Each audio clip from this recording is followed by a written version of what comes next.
The Legend of the Teenage Mutant Ninja Turtles.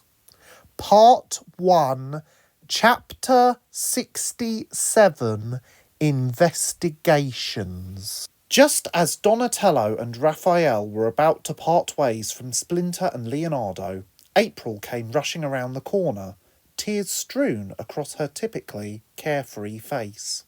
She rushed towards them and, surprisingly, straight into Donatello's arms. "Oh, okay, I am still not much of a hugging person, but I can make an exception for... April, what's wrong?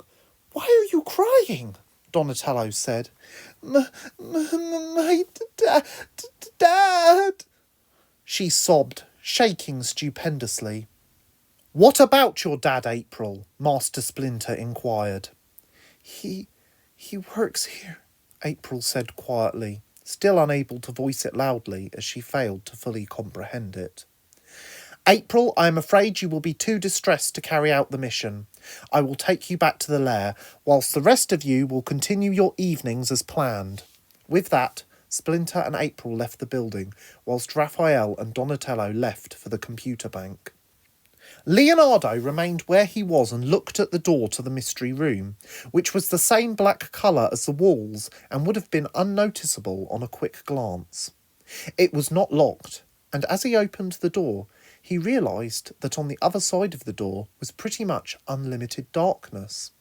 It was in fact so dark that Leonardo failed to realise there was a set of steps leading straight down, and nearly tripped. After regaining his sense of balance, Leonardo took the steps far more cautiously and soon found himself hearing a distant voice. As he descended the steps, the voice became clearer. It sounded like a male in his mid to late 20s, and more than a little bit distressed. Leonardo took a few more steps down and listened to what the voice was saying. "It'll be all right. I promise you that, buddy. The pain won't last forever," the voice uttered. This was followed by a roar of a creature that was clearly in deep agony. Leonardo tiptoed the rest of the steps and ducked underneath an aged and mouldy table. As he peered into the gloom, he realised 3 things. Number 1, what he was looking at was a prison cell, or, based on the dark conditions, more specifically, a dungeon cell. Number 2, the cell seemed to contain 2 figures that appeared to be filthy, wearing rags and in deep distress. And number 3, these 2 figures were the rhino and warthog men that Leonardo had fought off the other night. Thankfully, both figures appeared not to have noticed him, so Leonardo crept carefully out of the room again, cautious to not alert them. "Right, Raphael, this should be the right room," Donatello announced. Raph looked at Donatello's shell cell and said, "Well, you don't appear to have it sideways, switched off, or on any kind of Angry Birds game, so you might be right this time." Donatello grinded his teeth in frustration, more at his own stupidity than his brother's uselessly annoying comments. The door in front of them seemed to be disguised by its showing an outline of a woman, suggesting it was a female lavatory.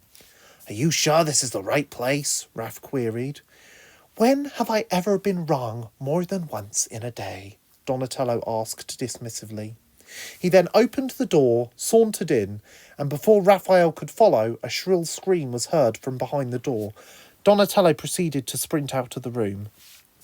"See, the door next to it says computer room, but I thought you could wipe that out for yourself," Raph stated. Donatello then slammed through the door and proceeded to, instead of carefully disassembling the computers, began to thwack at them viciously with his bow, taking out his anger at his mistakes out on every inch of the machine. Sparks, shattered glass, and shards of metal flew everywhere. "I could have done that!" Raphael yelled into the room. Raphael waited outside the door for this to finish, and when his brother emerged, suggested they should both leave before the occupant of the toilet decided to investigate further. Donatello was more than happy to comply. A few hours earlier, Michelangelo had been left alone in the lair with Lobo. Michelangelo honestly felt like a total waste of space. He desperately wished for his legs to be healed, not because of the pain, although that would be nice, but because he simply wanted to help his brothers. He experienced a sense of feeling totally and utterly useless. He might as well have died. Then Lobo lolloped up to him and sat on his lap, giving a frantically smug tongue out as far as he could go grin. Michelangelo couldn't help but smile at this and responded, "I bet you're hungry." Lobo, as if he could understand, sprinted, skidding slightly, towards his food bowl in the kitchen. As Michelangelo watched him run off happily to his future dinner plate, he supposed there were some things worth being around for, after all. Michelangelo proceeded to wheel his chair, using his hands to rotate the wheels, over to the kitchen and pour more water and food into Lobo's double-compartmented lime-green bowl. Michelangelo then wheeled his chair to the television and turned it on to a familiar tune. The eerie and strongly haunting sound of the Doctor Who theme tune. The graphics of an infinite space field beamed onto the screen, and Michelangelo beamed with them. The screen then showed the words, "The Caves of Androzani." "Oh yeah, bro!" Michelangelo screeched. "I haven't seen this one before!" Just then, a loud crash alerted Michelangelo to the fact that Lobo was no longer eating his supper. The crash appeared to have emitted from his and Donatello's bedroom. Michelangelo rushed, as fast as he could in his chair, to his room and rolled in on the scene of his dog having broken his brother's collectible Sonic the Hedgehog alarm clock. "Oh, Lobo, Danny's gonna kill me!"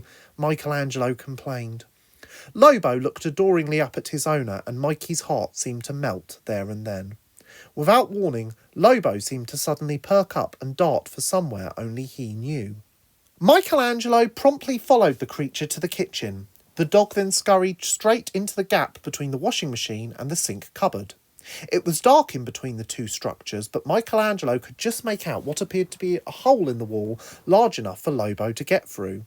"So that's how you've been getting out," Michelangelo summarised.